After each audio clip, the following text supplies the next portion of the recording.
Hello and welcome to our series on Hindi to English vocabulary. आज हम कुछ phrasal verbs discuss करेंगे, तो चलिए शुरू करते हैं। देखिए, सबसे पहला है कि बुरी तरह से बर्ताव करना। ओके, इसको इंग्लिश में आप क्या बोलते हो? Behave badly. तो इसके लिए जो आप फ्रेजल वर्ब यूज़ करोगे वो होगी एक्ट अप। क्या होगी? Act up. ओके, चलिए अब इससे रिलेटेड कुछ एग्जाम्पल देखते हैं। सबसे पहला एग्जाम्पल है the children always act up when there mother is out, जिसका मतलब हुआ कि माँ के बाहर होने पर बच्चे हमेशा बुरा बर्ताव करते हैं। राइट। दूसरा है I hate it when you act up, जिसका मतलब ये हुआ कि जब आप बुरी तरह से बर्ताव करते हैं तो मुझे इससे नफरत है। राइट। तो एक्ट अप का क्या मतलब होता है? बुरी तरह से बर्ताव करना। चलिए दूसरा फ्रेजल वर्ब देखते हैं। किसी चीज़ का ठीक से काम ना करना, या इंग्लिश में जिसका मतलब होता है फेल टू फंक्शन प्रॉपरली।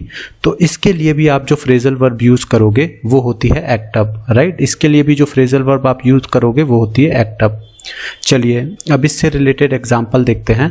तो पहला एग्जाम्पल है the plane's engine was acting up, जिसका मतलब होगा कि विमान का इंजन काम करना बंद कर रहा था। राइट। दूसरा है if the pressure is too low the heating system will act up, जिसका मतलब हुआ कि यदि दबाव बहुत कम है तो हीटिंग सिस्टम काम करना बंद कर देगा। तो हमने देखा कि एक्ट अप आप दो तरीके से यूज़ कर सकते हो। पहला कि जब आप कोई बुरा बर्ताव करे तो वहाँ पे आप एक्ट अप का यूज़ कर सकते हो, और दूसरा कोई चीज़ जब ठीक से काम ना करे या काम करना बंद कर दे, राइट, तो तब वहाँ पे आप एक्ट अप यूज़ कर सकते हो। चलिए नेक्स्ट है कोई सुझाव या सलाह के अनुसार कार्रवाई करना या उस पर अमल करना, या इंग्लिश में जिसका मीनिंग हुई कि take action according to. Right. तो इसके लिए जो फ्रेजल वर्ब होगी वो होगी एक्ट ऑन या एक्ट अपॉन। राइट। आप दोनों ही यूज़ कर सकते हो, एक्ट ऑन या एक्ट अपॉन। चलिए अब इससे रिलेटेड एग्जाम्पल देखते हैं। Why didn't you act on her suggestion, जिसका मतलब ये हुआ कि आपने उनके सुझाव पर कार्रवाई क्यों नहीं की। ओके। दूसरा है कि a patient will usually listen to the doctor's advice and act upon it, जिसका मतलब हुआ कि एक मरीज आमतौर पर डॉक्टर की सलाह को सुनता है और उस पर अमल करता है। राइट। तो आपने देखा कि जैसे जब भी कभी आपको ये वाला मीनिंग यूज़ करनी हो कि जिस के अनुसार कार्रवाई करना या अमल करना, तो वहाँ पे आप एक्ट ऑन या एक्ट अपॉन यूज़ करेंगे। राइट। चलिए नेक्स्ट है किसी चीज़ पर कार्य करना या प्रभाव उत्पन्न करना। देखिए, जब कोई चीज़ किसी चीज़ पे कुछ इफेक्ट प्रोड्यूस करती है तो उसके लिए जो आप फ्रेजल वर्ब यूज़ करोगे वो होगी एक्ट ऑन। क्या होगी? Act on. अब इससे रिलेटेड एग्जांपल देखते हैं। Antibiotics act on the bacteria that cause the disease, जिसका मतलब हुआ कि एंटीबायोटिक्स बैक्टीरिया पे काम करते हैं जो रोग का कारण बनते हैं। राइट। दूसरा है bacteria act on organic waste, जिसका मतलब ये हुआ कि बैक्टीरिया जो हैं वो ऑर्गेनिक वेस्ट पे यानी कि काम करते हैं। राइट। या आप बोल सकते हो कि जैव कचरे पर काम करते हैं। नेक्स्ट है कि जब आपको इस तरीके की चीज़ मिले कि to behave in a stated way, यानी कि किसी की तरह जब आप व्यवहार करने लगते हो, ठीक है, तो वहाँ पे आप कौन सी फ्रेजल वर्ब यूज़ करोगे? वहाँ पे आप यूज़ करोगे एक्ट लाइक। ओके। क्या यूज़ करोगे? Act like. अब इसके एग्जांपल देखते हैं। You should not act like a child, जिसका मतलब हुआ कि तुम्हें एक बच्चे की तरह व्यवहार नहीं करना चाहिए।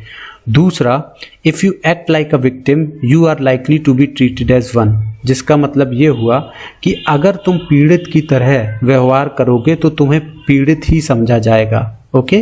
तो एक्ट लाइक का मतलब होता है to behave in a stated way, या किसी की तरह व्यवहार करना।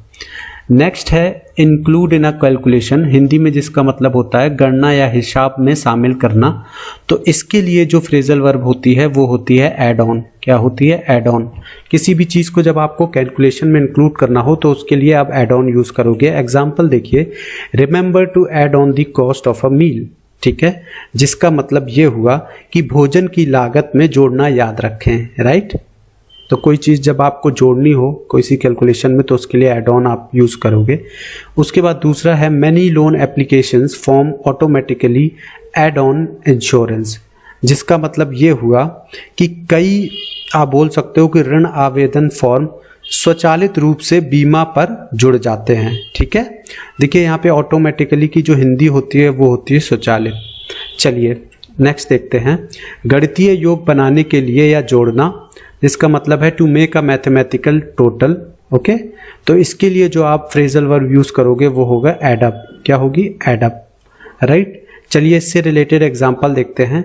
We added up the bill to check it was correct, right, जिसका मतलब ये हुआ कि हमने यह जांचने के लिए बिल जोड़ा कि वह सही था या नहीं। ओके, तो यह पता करने के लिए हमने बिल को जोड़ा, एडेड अप। ठीक है, तो मैथमेटिकल आपने एक तरह से टोटल किया उसका। Add up the numbers in each column, ठीक है, जिसका मतलब ये हुआ कि प्रत्येक कॉलम के नंबर को जोड़ो। ठीक है, चलिए नेक्स्ट है सत्य प्रतीत होना या सच्चा लगना, जिसका इंग्लिश में मतलब होता है to seem to be a true explanation.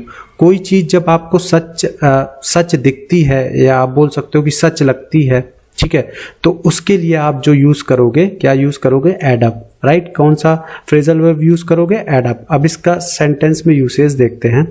I am sorry but your story just doesn't add up. इसका मतलब ये हुआ कि मुझे खेद है लेकिन तुम्हारी जो कहानी है वो मुझे सत्य प्रतीत नहीं हो रही है, सच्ची नहीं लग रही है, राइट। तो इस तरीके से। दूसरा है कि हिज थ्योरी इज, यहाँ पे हिज नहीं होगा, इज आएगा, राइट, एच आप इग्नोर करो।